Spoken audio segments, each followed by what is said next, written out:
Chapter 5. The Republican organizers and the crowd of freed slaves scattered. Millie scrambled high in the tree. Pascal dived into the bushes. He watched Gideon and Mr. Freeman tossing tree branches and kicking firewood stones. When they finished and hurried off, the place no longer looked like a campsite. Pascal got a bold idea. Head high. He made startling, screeching sounds like wildcats fighting. When he stopped snarling, the woodlands were quiet. From up on the road, he heard a creaking wagon sound and the sound of galloping horses overtaking the wagon. The cantering riders halted. Pascal saw a small farm wagon carried 4 yellow-haired children leaning over a side. A man and a woman sat in front. The woman held an infant. Mattresses were piled across ladder-back chairs to form a sleeping room in back. It seemed to be a family of war refugees. The men on horses carried whips and shotguns, rested across their saddles. A fist balled up in Pascal's stomach, and he began to tremble. "Have y'all seen about 30 Negroes on the road?" one rider asked. Pascal stared at his bushy eyebrows. "No, sir," said the man driving the wagon. "We're looking for the road to Georgia." "Y'all seen any Yankee white men?" the other rider asked. "We hear Northerners are stirring up trouble among the darkies, making promises to them." "No, sir, but we'd be much obliged if you could tell us the direction of the nearest bridge." The wagon driver had a low mountain man accent. The children stared at the riders. "You see any darkies?" said the second man. "Y'all go tell them go back to their masters. Y'all tell them go back for spring planting." He turned to the other rider. "Those are wildcats we heard." Pascal nodded. For years he had listened to and practiced animal calls, and it hadn't been in vain. He had thought it would come in handy one day. Now his animal sounds have saved them. However, the white man sounded desperate. The slaves were seeking new lives, and the masters needed workers. Would the bastards offer to pay their former slaves? Patting her infant, the woman leaned forward. "Now that the slaves are free," she said, "what do they get paid?" The lady had asked the question for Pascal. One rider raised his fist, but the other man put his hand over it. "Man," he said, removing his hat, "we ain't about to pay Negroes to work when we own them in the first place. And we can whip them into working without wages in the second place. We're shooting the uppity ones and bringing back the submissive ones," said the other rider. "Good evening, y'all." As they rode off, one rider turned in the saddle and called, "Remember, tell any darkies you see that night riders will get them if they don't go back." The riders galloped off, lit by moonlight as they rode. "Pa, you can roll the wagon down over there," the oldest girl said. She pointed ahead to a broad path. Her father flicked the reins, rode to the path, and sat staring downhill. "I suppose that's where the Negroes were," he told his wife in a low voice. The oldest girl jumped off the wagon and walked along the ditch. When she came to Pascal, she wrapped her long, blue skirt around her legs and squatted. "Evening, sir," she said. "My name's Judith. What's your name?" The other children crawled over the side of the wagon and stood staring after their sister. "I be Pascal, miss." "Well, Pascal, we're Bibs. Come meet my ma and pa." Taking his hand, Judith dragged him to her parents. "I found this boy in the bushes, Pa. Would you mind if we pulled our wagon down there?" asked Mr. Bibb, pointing downhill. Pascal shook his head. "No, sir," he said. "We're from Tennessee," Judith said. "I'm 12 years old, and these here are my brothers. Matthew, he's 6 years old. Say howdy, Matthew." "He's shy. Don't talk much neither. And this here is Mark." She frowned. "Ma, how old you reckon Mark is?" Mrs. Bibb was all smiles as her husband helped her down from a wagon seat. "Bless you, son. I'm so very, very, very happy to meet you. If Matthew is 6, I reckon Mark is 4.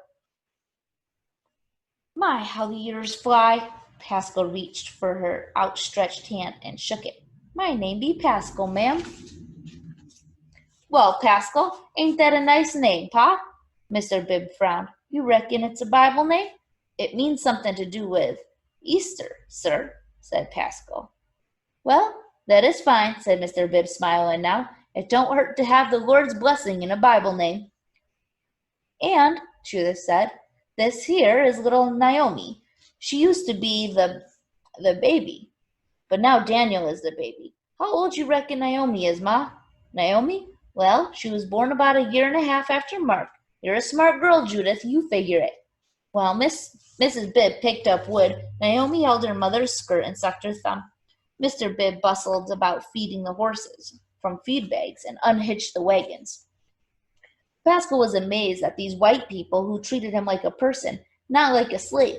Maybe the world is changing after all. But where were Gideon and Mr. Friedman? After Mr. Bibb fed the 2 brown horses, he pulled the wagon across the ditch and downhill. The boys and Naomi rode inside. Judith ran around, helping her mother prepare a fire. Miss Bibb pointed to the wagon. These here are our belongings for a new life, Pascal. A cannonball destroyed our old rented farmhouse. We have seeds for spring planting, too.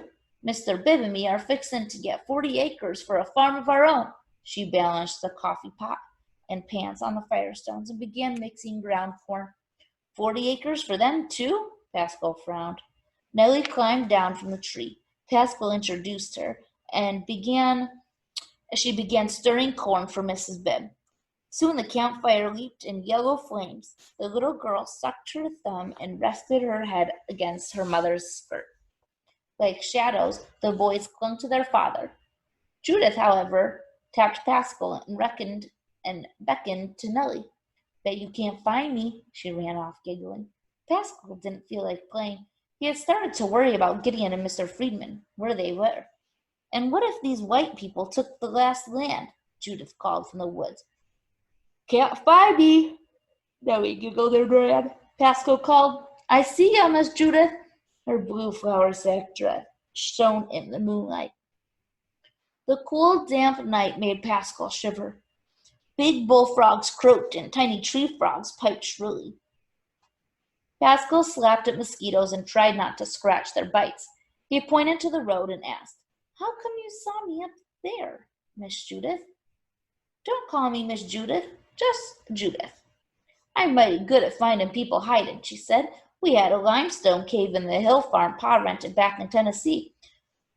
Wasn't our land rightly, but the Lord said, free the captives, so almost every week we had slaves who were running away, and I was the one who found them and took them to our cave. Oh, said Pascal. Are you abolitionists? No, she said. We're Baptists. The cheerful fire crackled, and Pascal enjoyed the smell of fresh pine wood burning. Miss Bibb called them to supper. The Bibb shared yellow corn mush with salted pork fat and chips. It was thick and hot. After cabbage and bread for 2 weeks, this meal was scrumptious. Pascal sucked at the chips of meat as long as he could before swallowing. He rubbed each mouthful of corn with his tongue to enjoy the juicy taste. After supper, Mr. Bibb opened the Bible and read by firelight. From a psalm he read, Do good, seek peace, and follow after it. That was like the mama always talked about, peace and joy, Pascal thought, but he hadn't been able to save Mama from being killed. Clutching his stick and frowning, he lay near the fire to sleep. No, no, no, called Miss Bibb. Joseph, get down a mattress right away for the boys and his sister. The mattress was soft and smelled sweet like the dry grass inside. The family's kindness astonished Pascal. When all was quiet, he stretched out, and a pebble struck his shoulder. He glanced up to see Judith peeking between the slats of the wagon. She was wiggling her fingers. He wiggled his finger back and closed his eyes to listen to the night sounds so he could imitate them. The milky frog seemed to make the night calls louder. Nellie touched him. You see what they be like? She asked in a whisper. Raising his head, he peeked at the wagon. The Bibb family seemed to be asleep. Like what? He asked. Well, Judith dances on her toes. So? That's about freedom, Pascal. White people be used to freedom. We can learn from them. Ah, he shrugged. The point wasn't quite clear to him. Free people ain't used to worrying about master. They can be any way they want to be. Free. Pascal frowned. With night riders trying to catch them, they weren't free yet. He pulled his walking stick closer. He and Gideon might have to fight for their 40 acres, but he didn't want to discourage Nellie. Soon she began to breathe slowly, and he fell asleep also. The next morning, Pascal helped the Bibbs shovel their wagon uphill. They put the horses on the harnesses to pull the wagon across the ditch. In the east, a lavender-streaked dawn slowly emerged. Pascal pointed and said, "Look at that, y'all." There was a road-color explosion among the clouds as the sun broke over the tree line. A dancing smile, Judith raised her arms. "Praise the Lord," she called. Nellie stared at her. "Come with us," called Mr. Bibb. "We're aiming for the bridge over the savannah and into Georgia."